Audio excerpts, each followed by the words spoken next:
Prone banded leg curl. So we've got a couple of options in this video here. One is with the hip elevated. As you can see, I've got a foam roller underneath my hip in this position. The other one is without that there, and we'll get to that later. But let's start kind of with this one. So you're going to need to play with how far away, again, you are from the banded anchor point, and that's going to depend on the tension on the band, how strong your hamstring is, and even things like how long your leg is. So have a little play around for how far you need to be away to find that.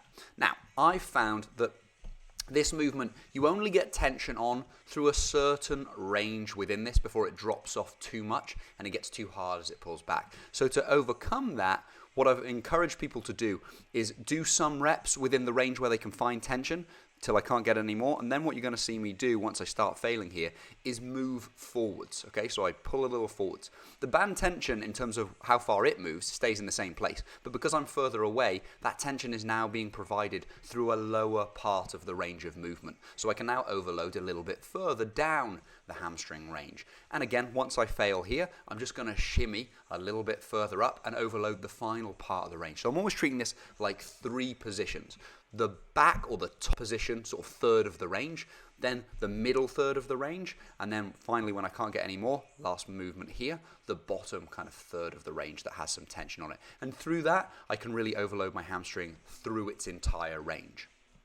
The key bits with this are that you keep under control. You've got to go slowly and controlled with these movements. Okay, now we move into the hip flat position in this one. So I find this a little more comfortable simply because the foam roller isn't the best thing to elevate your hip with, but it's the best thing that I had available at that particular time.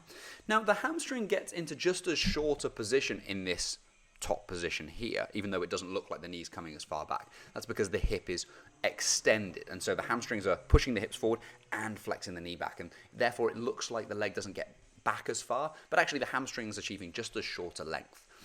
The thing that's a little bit more difficult within this is that the range, or where the tension on the band is, doesn't take us through quite as big a range when we get towards the back position, as the leg ends up getting closer and closer to the ground. So I actually found this one to overload the shortened position a little bit better, this top bit, but probably dropped off a bit too much as I took my leg towards being straight. So as I inch myself forwards in a second into this sort of last position, yeah, it took a little off, and you can actually even see the work that's being done to my calf in this position. So gastroc, because it attaches just above the knee there, helps out a little bit in knee flexion. To solve that, I've tried to point my toe to take gastroc's function out a little bit, but it still wants to kind of kick in and give me some assistance. So it's not uncommon, especially as we get into this bottom position where the hamstring's not particularly strong, to find a little bit more calf work. So at least for me, this one works definitely more for really overloading that fully shortened position a little bit more than the lengthened position.